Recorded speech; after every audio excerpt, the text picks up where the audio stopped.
Hello, we're back again to the European Data Summit. As you know, data sharing is one of the priorities in the data strategy of Europe. And we would like to ask how to move from strategy to execution. It's my pleasure to introduce Katryna Dow.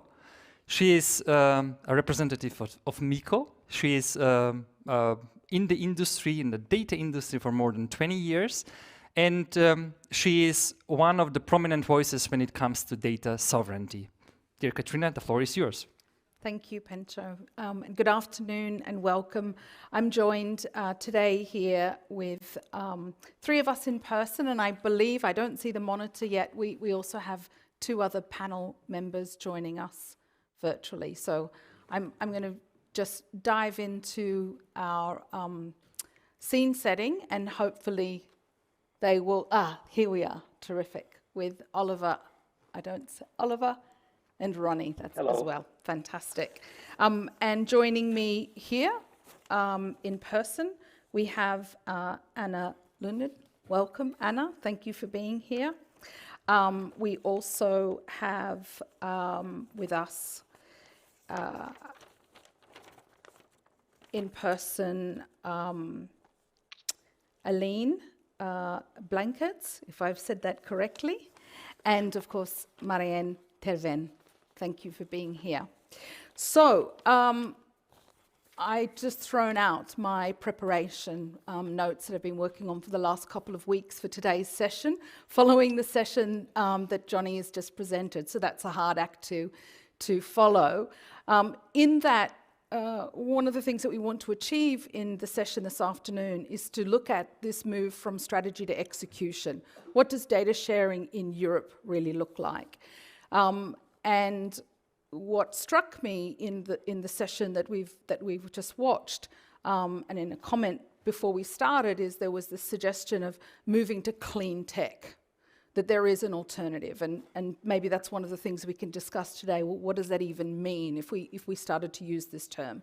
So there's no doubt that the EU government is going to play a role in shaping the digital world that we are living in now, and the future. And why is this so important? Because we now have a generation that is fully born into a digital world, in what I would call a phygital world. They're constantly living in the physical and the digital. And so many of the rules, regulations, the way society works has been shaped for the physical world, and many of the challenges that we're dealing with right now is this hybrid as we moved to what will eventually be a fusion between both. We also want to look at redistributing the balance of power in the digital economy and being able to compete. We want the EU to be able to compete against the US, against China. We want to be able to look at ways of being competitive and fair and continue to foster a democratic society. We're more than 2 decades into this current digital experiment as we look at the socially connected world, the outcomes of living on social platforms, of being connected 24/7. And we're starting to understand the impact that that is having across the way we live, the way we vote, the way we connect, the way that we operate with each other. And yesterday, I think it was Tommaso Valetti, one of the things that he said that really inspired me from yesterday's session.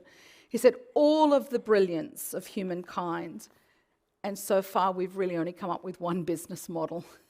So when we think about all of the incredible achievements over the history of time, whether or not that is across art, literature, architecture, building cities, democracy, building organizations, building communities.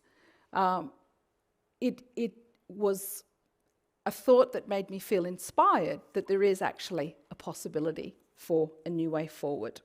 A campaign that I've been involved in over the last year alongside Mariane is Data Sovereignty Now, and one of the things that the group did recently was take a survey and publish the first data sovereignty monitor. And one of the interesting things about the findings, overwhelmingly, is there's an interest in finding new business models. There's an interest in understanding a way forward, but there were more questions than answers. And the questions were around what alternatives. The current business models revolves around extracting data without you and I, or organisations that we represent, knowing, and this is no longer sustainable. But what are the alternatives? So some of the things that we would like to explore this afternoon are what steps can be taken from a European government perspective in facilitating these new business models. What's the role of soft infrastructure, data interoperability standards that will foster and enable some of these new models? Which new business models do we foresee for organisations to ensure that we can actually embrace data sovereignty? And what are the issues and challenges for front-runner organisations in starting to show these alternatives in terms of data strategy? And if the opportunity exists for us to think in these new models, whether or not those things actually, if we can start to define what clean tech or what some of these alternatives might be. So Anna, if you don't mind us kicking off with you, a little bit about background, Anna's background. Anna is the policy officer for DigiConnect, the G1 unit responsible for the data policy and innovation. Anna is a lawyer and joined the Commission as a national expert from the German Federal Ministry for Economic Affairs and Energy, where she previously worked on AI and the data economy. And Anna focuses on policy questions around data access and use. One other thing I would add is that there's been an opportunity to catch up with everybody over the last couple of weeks, and often find when building these kinds of panel discussions, you have incredibly interesting discussions in the preparation, and my wish is that today's panel is as much as interesting as those individual conversations. And Anna, starting with you, I think the key things in our discussion were around the availability of data in terms of access and sharing, the role of the EU Commission in terms of publishing the strategy in 2020. Maybe you want to start with what the aim was and where we stand now, and what are some of the problems that the Data Governance Act is hoping to address. Of course. Thank you very much first. Thank you very much for the kind invitation for this extremely interesting conference and summit Pencho, and thank you very much for the kind introduction, Katryna.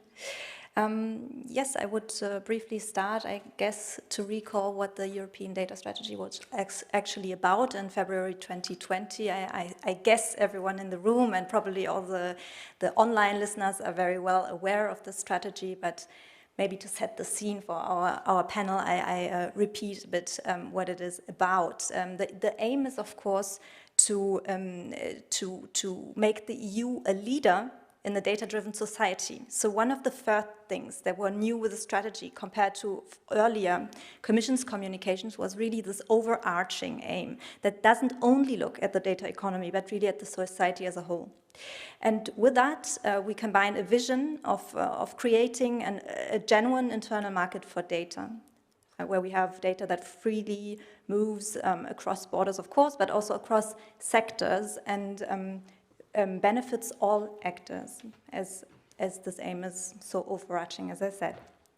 So as every political strategy, basically, also the EU data strategy has, of course, a range of measures announced, which you can cluster probably in legislative framework, investments, and also it's, of course, a tool to communicate what we will do in the upcoming years.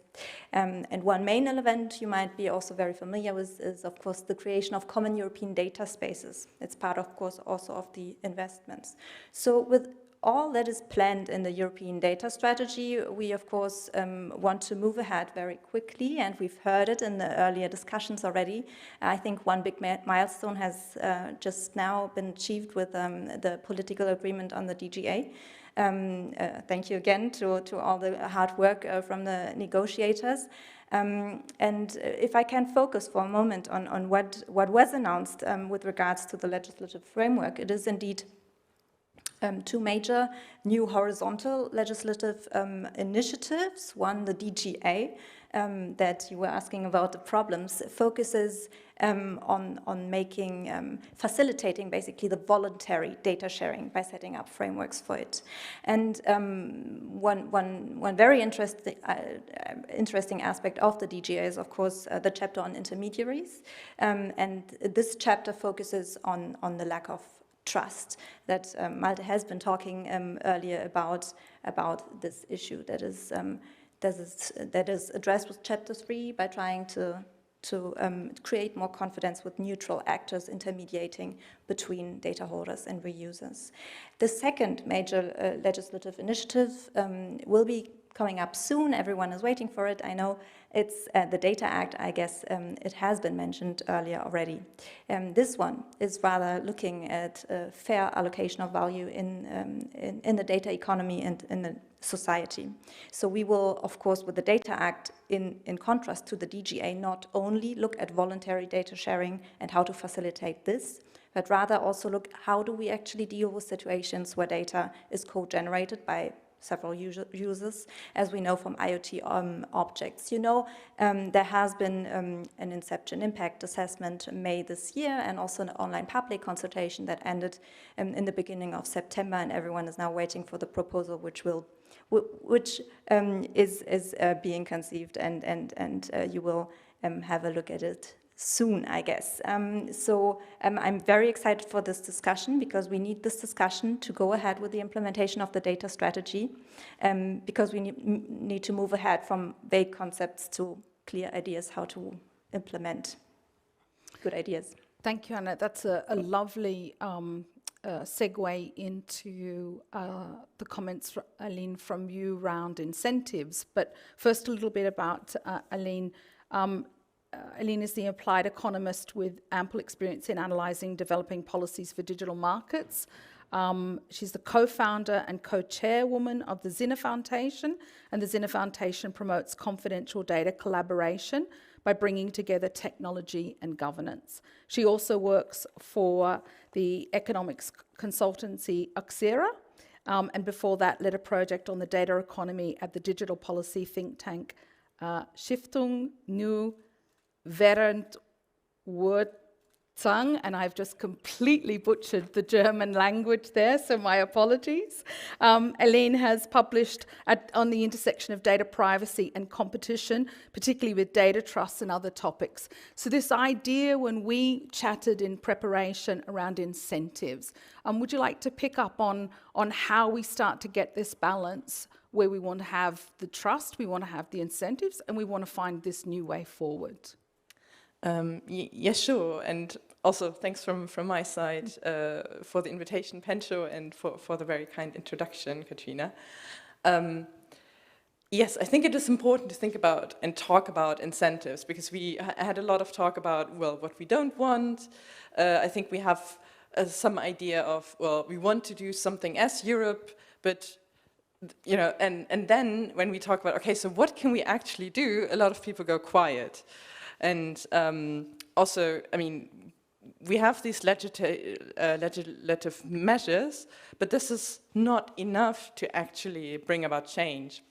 So we talk about open source. It was even mentioned yesterday evening, we were actually talking about competition. Like, everybody loves open source, but how do you actually get to open source? How do you get to interoperable markets? Something you can regulate, as we do now with the DMA, but if we want to scale it further, we need to think about other mechanisms. And that's something that has been quite missing from the debate, also from the Data Governance Act, for example, that if we want more data sharing, then we need to provide incentives. And I think we are quite there is a fairly broad consensus that we want more data sharing, for example, in health, in sustainability. SINE has been involved in or supporting kind of developing a standard and a technological solution for basically sharing emissions data along the value chain. Like, everybody agrees that's a good thing, but building it open source is tricky. Like, turning open source into a business model is something that, well, a lot of people would like to do, but then when we come into the nitty-gritty of how do we make it happen, there is some reluctance, and there are now demands, for example, for a sovereign tech fund to actually help provide this basis infrastructure so that the state doesn't have to build it itself, but can source it from the market. But we have to be aware that this is not something that we can get for free, but it needs to be maintained. But there are positive examples. For example, in the UK, now all software that is being sourced by the state, if it's not open source, there has to be a very clear explanation why this is not the case. So the governments, as a starting point, have a lot of leverage with their demand to bring about certain change. Also, for example, in the Netherlands, by requiring data on emissions in public construction projects, they also drive more transparency in the market. So this, one would think this is really the least we can do, because the public demand is something that politics can control and currently are not using for the best benefit for these different business models to emerge. So do you think transparency or the governance could be mechanisms to create the environment for some of these new business models to emerge? It's sort of creating the conditions for different parties to act together? Well, yes. I mean, we are at a fairly early stage in the sense that I think we sometimes, as I said, like we try to regulate certain business models into the market, but I think this, then we risk not seeing any change at all. I think there is a lot of interest, for example, in using privacy-enhancing technologies to allow more data collaboration without infringing, for example, privacy or business secrets and things like that. And a lot of this is still kind of at the academic stage, and we need to bring it together. Like, there needs to be also then, some knowledge sharing, some exchange between academia, business, and so on, to make this happen in a productive way. And certainly we need transparency, because otherwise it's very difficult for one side that could make use of data to find another side that might be able to provide the data. That's something, for example, in health data. Well, I think we also saw it yesterday, like, in the proposal by Luisa Specht and Wolfgang Kerber. Like, we need more transparency, we need more openness when it comes to data, so we can facilitate productive collaboration. So the word collaboration is a perfect segue into introducing Oliver. And the key thing that I took away from our conversation was you saying we need a new way. Oliver Ganser began his career at BMW Group in the technology office in Silicon Valley back in 2001. Since then, he's gone on to become the head of program for industry platform at BMW. And since November 2020, the chairman of Catena X, as well as the head of the consortium Catena X Automotive Network. Oliver, the key thing that I took away from our conversation when you said we need a new way is we've got to find ways around value creation and collaboration, but in really, really practical ways. I was inspired by the framework that you mentioned, which is around taking real use cases and looking at solving problems in very practical ways. Would you like to tell us a little about how you're approaching both this collaborative, things from a collaborative perspective, but also in a very pragmatic way? I try my very best. Thank you for the kind introduction. First of all, I think it took us as an industry a long time to find this way how to collaborate, because if you would have asked me 5 years ago if this would have been possible, I would have said no. Why did it work now? Well, we had major crises in our industry, and there are things ahead of us that we all understood now we cannot solve on our own. Take a CO2 footprint calculation, take a circular economy business model or collaboration model. We all understood that a peer-to-peer collaboration, what we had in our industry for the last 100 years, was not working. So we started out with Catryna X a year ago, and we said, let's take those problems that we have right now, like how do I calculate a CO2 footprint? How do I make clear where my semiconductors are missing? And how can I quickly adapt as a system, not as an individual, but as a system to that new challenge? And we found breeding ground with 6 companies. This is, yes, exactly, that's what we need. And once we shaped the idea around 10 use cases, and we shared that a little bit more, suddenly we had 28 behind us, companies like a Volkswagen, Mercedes, peer-to-peer competitors to my company right now at BMW, but also other companies like Siemens and SAP joined right away. Said, if we want to change the way we do business, we have to start it as a team and not just outfitters and adopters. We have to join forces from the beginning, that if you build a new system, everybody has to be on board and find its own business model.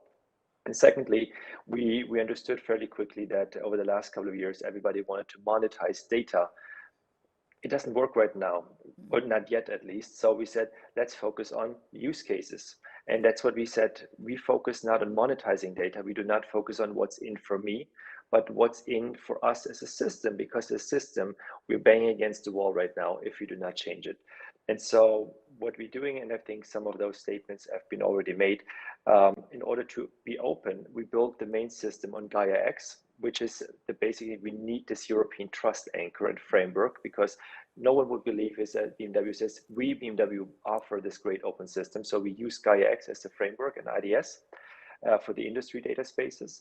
And the second point is we built the main elements of that system. We built open source. The data models are open source. The interfaces, the user experience is all created in an open source environment, that it's not owned by one, but that it's owned by everyone. And we use the talents to say, we need to share, use that as a shared service.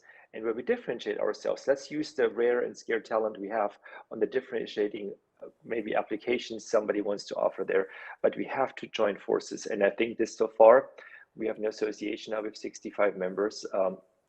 This resonates. The open source aspect, the focus on the value creation via right now as a beginning, 10 straight use cases. And we're all talking on an eye-to-eye level. It's not the OEM versus the first tier or X tier.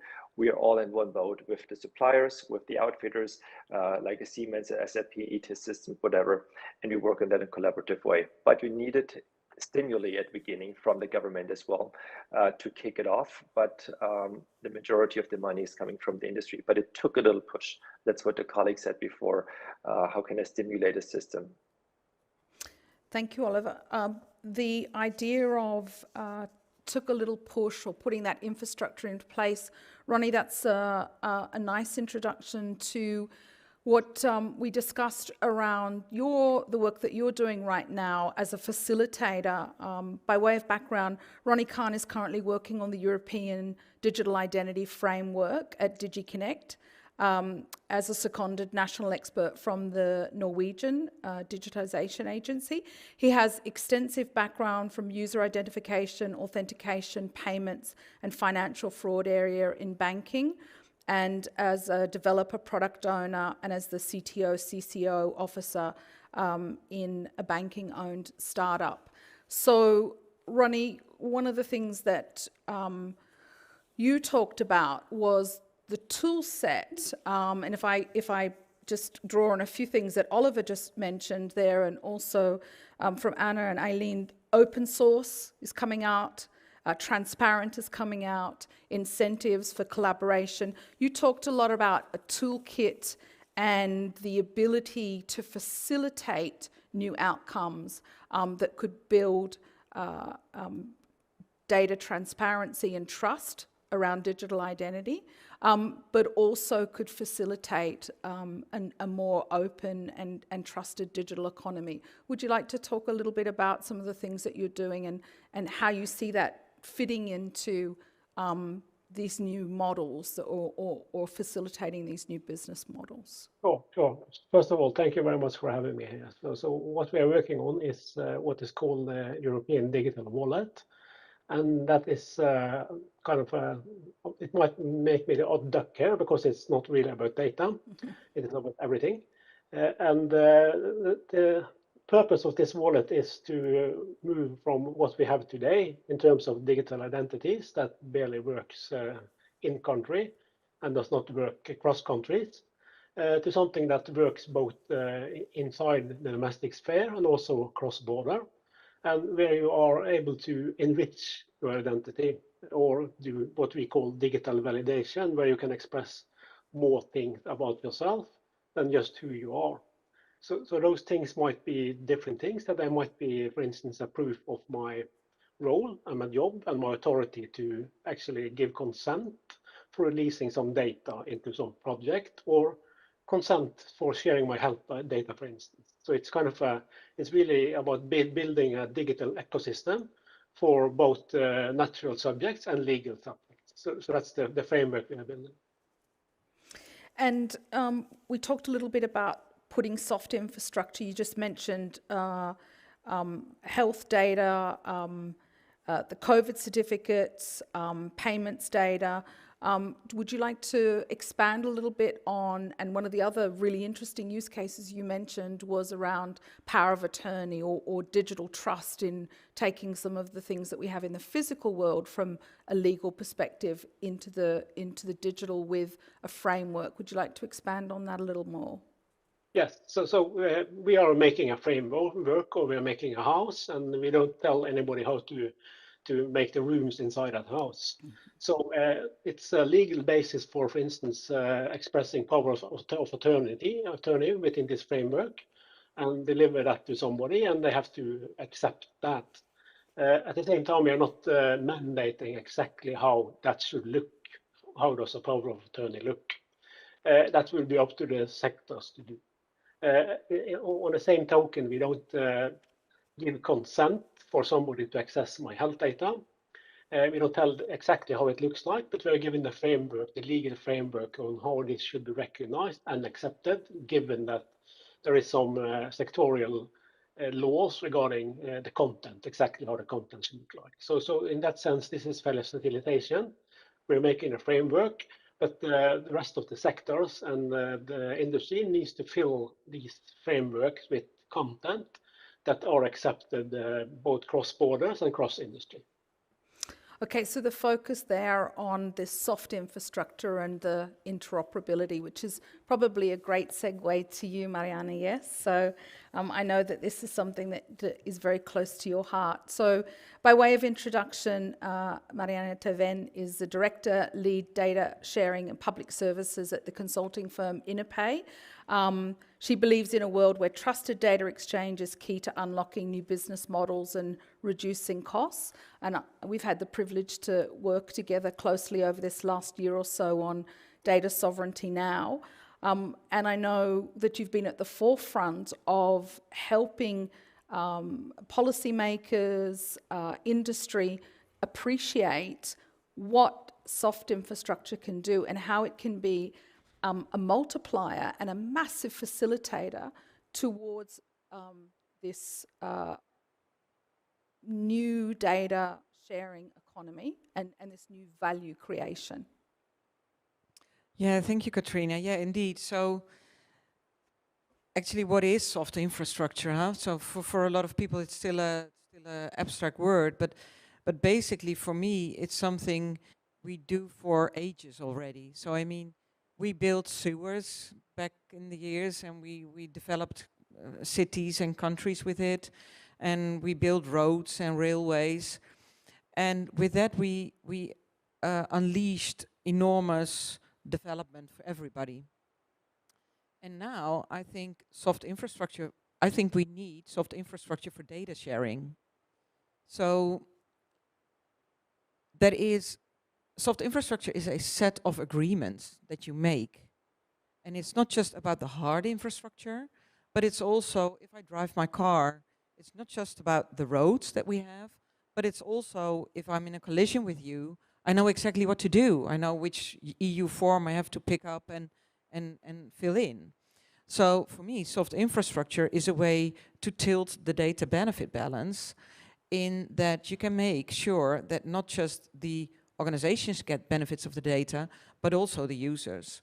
And I think what happened in the past decades is we gave that away to the private companies. And we have to get it back. The building of a soft infrastructure, it needs to be at least a public-private endeavor.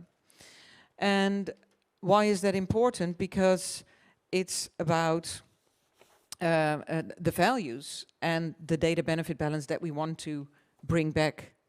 And we had some discussions yesterday as well, and today, where people were saying, do we need horizontal regulation or vertical? And for me, I think if we would have data sovereignty, true data sovereignty, which means people and organizations would be able to control the data that they generate, would be able to know where the data is, under what conditions it is kept, and that will enable them to use that data in other contexts, then that would really unleash a lot of value. And how do you see that with the initiatives that you shared with us in terms of the objectives that the Commission is trying to achieve, this idea of soft infrastructure? How do you see that as an enabler from a policy point of view? Yeah, when we talk about interoperability and standards, this is a topic, of course, that will not only be in the DGA, but probably also in the Data Act, as it has been announced also in the Inception Impact Assessment. In the DGA, we have this idea of a European Data Innovation Board in Chapter 6. And now I do not know how the latest text looks, but from what we know, from also the original proposal, there will be a Data Innovation Board that will be also, among other things, looking at standards and at how to prioritize standards, especially with regards to cross-sectoral standards, because this board was also thought of as an enabler for the building of the common European data spaces. And as I said earlier, the common European data space is also closely probably linked to the work of Catryna X. It is much about building ecosystems, basically, bringing networks together. And then these networks, of course, are also of a need of an architecture of standards to enable the actual interoperable exchange of data. And there are a lot of initiatives looking at this right now, as you know, but we still see the need to observe if the industry-led standards will be enough or if there is a need for more. And I think both legislative proposals, as much the DGA as the upcoming Data Act, will have a close look at interoperability, as it is key, as we all know, to ensure this well-working data exchange basically across sectors, especially. That was, I think, also the new idea with the data strategy, that we don't only look at really the data exchange, the sharing within a sector, but also beyond it, because we know that data can be so valuable when we think outside the box and use it in a different context. And also when we bring the data subject or the individual, whether or not that's the passenger in a car or whether or not that's a patient in a hospital or whether or not that's an employee, we all fulfill these different roles. So as individuals, we find our data moving across these data spaces and moving into the different sectors. Oliver, that's probably a question for you to follow on in terms of the standards and the interoperability. If you would talk a little bit about, as you work through these use cases in a collaborative way, where you're seeing the adoption of standards or agreeing on things that are shared, this idea that we've had a few decades of the rise of the platform with enormous lock-in and walled gardens. And what we've heard a lot in the language, starting from yesterday and through today, is this move now, as you say, Anna, to networks or networks or networks. So we're kind of moving to where the value is created in the way that we connect and collaborate rather than what we try to keep within a walled space. So with the use cases you're working on, would you like to talk a little bit about how open standards or open source or agreeing common frameworks, how that's helping you solve some of those practical problems? Yes, sure. For us at the beginning, it was really important to understand what could be the most limiting factors to take off. And I must say, as Germans, we'd like to understand the problem. We'd like to create a system around the problem and then define the system of the problem and see what potential problems can cause the problem. So I said, before we have a normal discussion group in Catena, because it's a high risk in Germany, let's put it like this, or in Central Europe, we said we'd like to create those standards not on paper and not a discussion group. We would like to create those standards in code. So put your best teams in there and let's see who can code the fastest in open source. We opened up an Eclipse space and said, okay, so rough consensus, running code, and the code that sticks, that will become the next step, what we will build the next release upon in Catena. And interesting enough, it changed the way how we were discussing. It's becoming from a discussion culture more into it, does it stick culture? And are we 100% there? No, for sure not, because we just started. But the point is, people, we had to put them out of the routines and, oh, this is mine, this is yours, and find a piece of paper, how it could work, and leave the execution to someone else. Now we put the execution right at front, said, you write it in code. And if we find a data model that sticks in code and that we can agree on that and that we have the data, then it takes the next step. But we do this, what's relevant right now, and then we try to scale it from there. And for us, that was really the basis, because the interoperability is only possible if you have a shared data model, if you have the shared interfaces. And this is all open, and this is what we do together. And funny enough, we do not have problems right now finding talents to work on the open source element. Because every, I would say now, proprietary software solution provides, I would like, because if I want to use that, I want to make it the best for me. So I send in my troops to help to write that code. And so it's really a perpetual system right now that we are seeing that it's going to evolve, because everybody has an interest. We have an interest to say, this is the code that's or the data that we can share right now. This is the SAP and Siemens say this is something what our machines can share and what we can use. And we do this in a collaborative way, because there are no boundaries. And we have even companies or people right now we do not even know from our consortia who try to help us in our data models and interfaces and shared services. And I think this is, for us right now, the secret ingredients. Don't talk about it, put it in rough consensus and running code. And it's very inspiring to hear you say sending in your best people, because you know that may be code that you will want to use in the future. And I think if you think of both the combination of that from a collaborative, innovative perspective, but also de-risking the use of that code further down the track, that is incredibly inspiring from a design point of view, from a design principle point of view. And Ronnie, I know that a lot of the things that you're doing in the identity space and everything that we're every use case that seems to be touching us in any kind of digital way, whether or not it's the technology we're wearing or the technology we swallow or the way we move through the physical world, whether or not it's showing that we are able to enter a venue. Identity is at the heart of that, being able to prove who we are or that we have some right of access. Would you like to talk a little bit about what's happening specifically in the standards world around those identity frameworks? Because what I've seen, having worked across identity for more than a decade, it's really this last couple of years that we've seen a massive acceleration towards cooperation globally to come up with some interoperable standards that can work. And maybe you'd like to talk a little bit about the self-sovereign or the self-managed identity that sits at the heart of that as well. So I think that's a big area here. So standards are developing, but so far they are still a little bit early days, I would say. And there's a kind of a big gap in the philosophy from this kind of egalitarian identity to something that is actually backed by the government as the root of trust. So what we are obviously looking at is what is backed by the government as the root of trust. This can still be self-sovereign to some extent, but you won't get this kind of free party for all environment.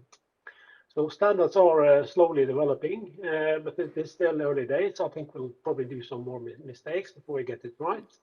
But this is basically what we're trying to do in the toolbox process, to work both on the core identity case, but also look at more use cases like payment, like having a driver license in your wallet, like having a passport in your wallet, like having your patient summary in the wallet, and also to release this kind of information by proving consent by something you have in the wallet, and at the same time expressing terms and conditions for giving that access. So again, it's early days regarding standards, but I think we're getting there. But it's still some interactions to do. And the proving consent, would you like to talk a little more around how you see that working? Are you saying that is something that will be embedded in the framework so that whether or not it is proving something or it's making a payment, or some of those use cases you talked about, the consent will actually be hand in hand and will actually be able to support and underpin the use case? Yes. So in its simplest form, you might see consent as kind of click to consent, which is basically you prove your identity, and that gives you also a consent. But that's not proper consent. A proper consent would be something that can be picked up in 2 years and prove that you actually did give consent to that actual thing on that actual date with these terms and conditions. So that would basically be some kind of signed artifact document, which the user can produce on the wall. So again, back to the sectorials here, somebody needs to define exactly how such a consent looks, because we are not doing that. We are building the framework for expressing the consent, but there's other domains that needs to basically decide how should a consent look like in terms of the payload inside the kind of signature and all of this legal stuff. That is for other sectors to figure out, and I hope this work will start soon.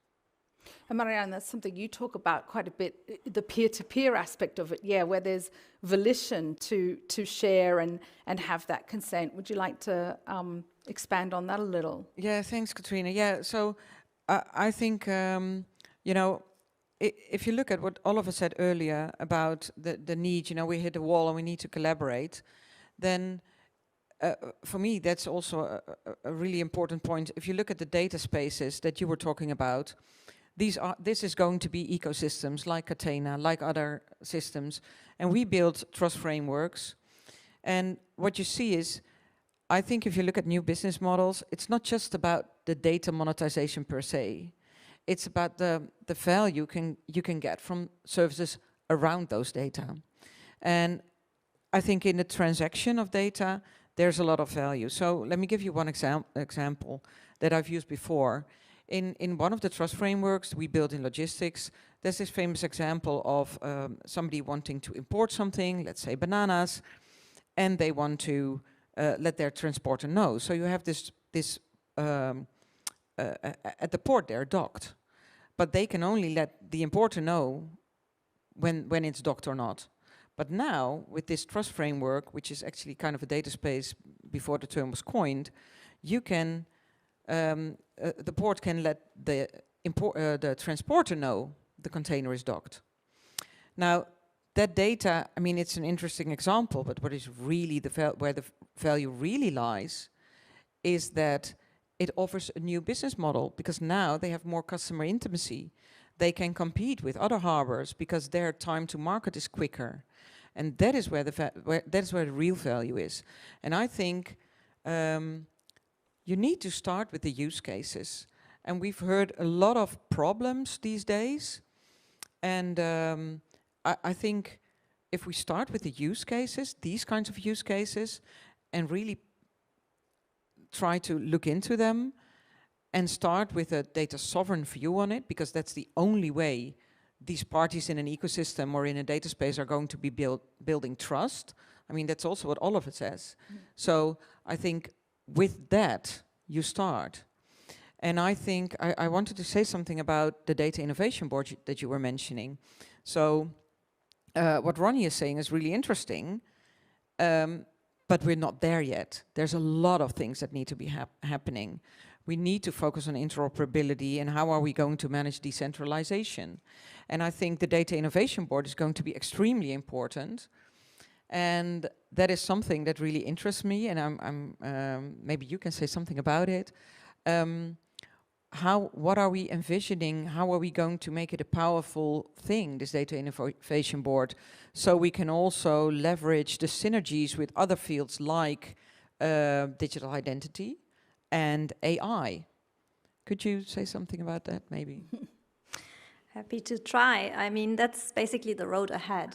How is this going to evolve and what's going to be the role?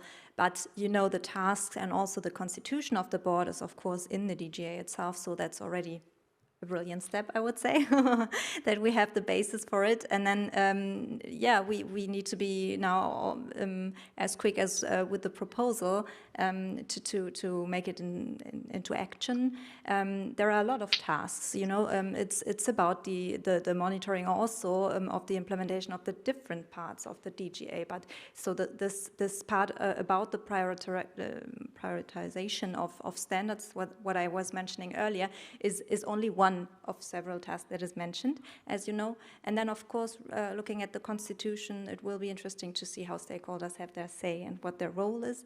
And as you were saying, mentioning AI as well, we've seen that in several legislative proposals we now have these kind of boards. We also have an AI board, I think, in the AI Act.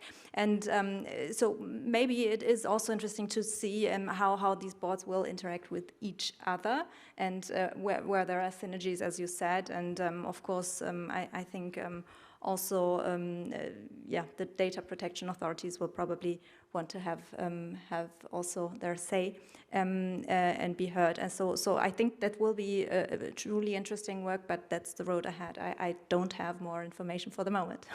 I think one of the things, Anna, that you did mention, though, is that if we are able to get this architecture right from a policy point of view, it has the potential to shape the second wave of industrial data and its use in terms of EU competitiveness. So the idea that do you think the focus in the short term from some of the things we've been hearing today is really understanding how this cooperation and how this how these ways of working around standards or interoperability, is that where we need to start, or are there things that we need to be doing in parallel in from a competitive point of view? Because, I mean, there's a lot, isn't there? I mean, we're at this danger right now as we want to be doing the practical, we want to be doing the experiments. I see Oliver would like to comment as well. We need to be running and walking and building and flying. We need to be doing all of these things in sort of concert. Yes, you're completely right. That's what I tried to explain earlier, speaking about the strategy and how it, of course, like every political strategy, has different measures and yeah, different goals of different clusters, I would say, legislative, non-legislative actions. You can differentiate as simple as that. And it all needs to come together, of course, because if you think about an access right to data, in the end, it will not be meaningful unless you also look at skills, for example. So you need to invest not only in infrastructure, but also in tools and in skills, so that everyone is, in the end, really sovereign and able and literate to actually do something with the data. Yeah. So, of course, it needs to come together somehow, in harmony. And yeah, I'm happy also to explain then how the DGA and the Data Act can probably be linked to the common European data space. But maybe Oliver wants to come in first. Oliver, you had a comment around how we do everything all at once. Exactly, just do like this and then it happens, genie. No, but I think what we have to understand, because we were all trained the last 20, 30, or 40 years in our businesses, it's about me, myself, and I to compete. And I think what we have to slowly adapt in this collaborative way, that's what I try to instill in the Cantina spirit. It's if we are successful as a network, as a collaboration unit, it's a systemic copy protection. I think it's easy to copy an individual company with one dedicated product maybe, but if we are able to really collaborate together in a systemic way, this is hard to copy for an individual company. So I think this is going to strengthen our region, our industry, and then the individual company. But this is exactly the opposite thinking right now. If I'm successful, my industry can benefit from my success, and then the region I offer workplaces or labor, etc. And for us, it's right now what we're trying to instill in Catena. It's the other way around. If we are successful as a team, my industry will benefit, and I are part of that. So that's a systemic approach what we're trying to instill. But it's a behavioral change. It's not about technology that we need more. It's about the people have to step by step gain the trust that it's not bad for them. Actually, there's something better in for them. But this is learning. Mariane, you had a comment? Yeah, actually, it was a comment about something Anna was saying, you know, so it is a complex thing, and I really value it. So, I mean, what we are seeing now is the execution of the data strategy, yeah? So, and what I really value is that we have the legal house to do such an operation in Europe. And sometimes we forget that, but that is something, you know, we have a human value, a humanistic legal house, which enables us to do this. But having said that, it's really complex. I mean, we were having a discussion earlier around the coffee that even for us who are at the center of this topic, sometimes we have trouble understanding each other.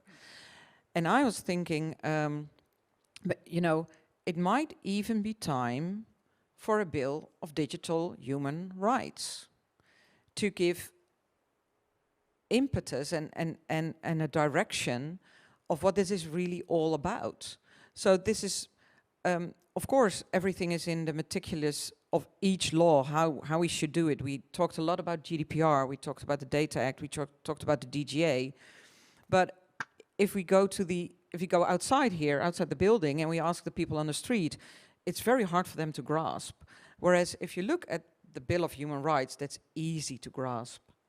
And maybe that is something we can throw in the mix. Maybe we need a Bill of Digital Human Rights. What's interesting about that is if we think of it from the citizen perspective, the data subject and our roles. So we have the data spaces, we have the data strategy, we have these enablers, but each of us play different roles in society. We're bringing together our physical self and our digital self, the things that Ronnie described around getting this common framework for identity and being able to do things across Europe. And so that sort of brings in the physical digital self with some rights, which brings us into a sector, with that sector collaborating from a competitive point of view.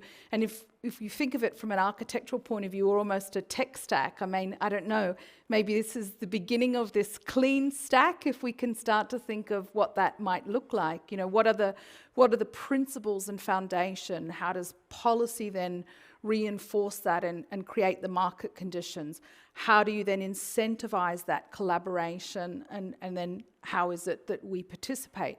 So we've got a few minutes left, and we have this imaginary new stack that is starting to emerge.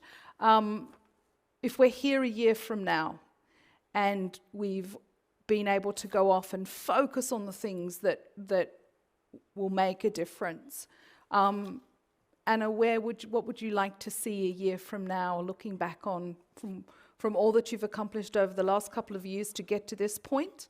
A year from now, what would some of those successes look like from your perspective? Well, a year is not much time, I would Yes. say. But okay, we want to be ambitious, and we'll continue on our way to implement the data strategy. So 1 year from now, I hope that we have a proposal of the Data Act, and we've started good negotiations and fruitful discussions like these. Will continue, hopefully, on the topics of the Data Act. I hope the continue on high-value data sets will also get going and have insights from different perspectives. And also, of course, for example, the European Data Innovation Board has probably, or hopefully, started their work. Yeah. Oliver, a year from now, you've been doing your experiments. They've turned into code. That code is proving to be valuable. The use cases are validated. Where are we a year from today? I would hope that we are in the market for 4 months then, if you take it a year from now, and that we have a network of networks, because we're already building it right now, that we can connect to existing networks. And what Ronnie said before with the identities, that we do not have maybe 100% SSI, for sure not, because most people do not understand it yet, but at least that we have a good portion of 20-30% of the companies who joined Catena by then are the pioneering for SSI, for single sovereign identity or self-sovereign identity. Yeah, that's great. And Ronnie, where would you like to see the things that you're working on a year from now? If we have the opportunity to present a retrospective of the work that you're doing around the frameworks and these really important building blocks. So what I would like to see is basically skills and understanding that industry at large, also the public sector, understand what kind of opportunities lies there if they catch this opportunity and use the tools to the best of their abilities. That's the most important thing now, because basically the tools are there and they might have been there for a long while, but we are already slow people, we humans, so actually executing on them, that's what I would like to see happen, and that builds on skills and knowledge. So that's the most important thing. And Mariane, that sounds like somebody needs to educate and help people come to understand over this next year the value of soft infrastructure. So what would you like to see achieved a year from now? Yeah, I think I'd almost had to answer awareness, awareness, awareness. It would be great if data sovereignty would be a key design principle. Yeah, let there not be any new products or services that doesn't offer data sovereignty to their users. And yeah, I think the awareness is dawning upon us that data sovereignty is just as important as CO2 reduction. You know, if you talk about the green stack. So in a year's time, I would hope that the awareness about this and the importance about this has even grown. And soft infrastructure is a word that more people use than just we in the room and you online. Thank you. So our time is almost up. I think there are a number of things that I found very inspiring in listening today. And the thing that struck me the most over this last hour is almost all the rules of dominating from a platform point of view. We've talked about flipping those in a network perspective. We've talked about the possibility of what a new stack might look like, which is a combination of how we work together, how we use policy, how we collaborate.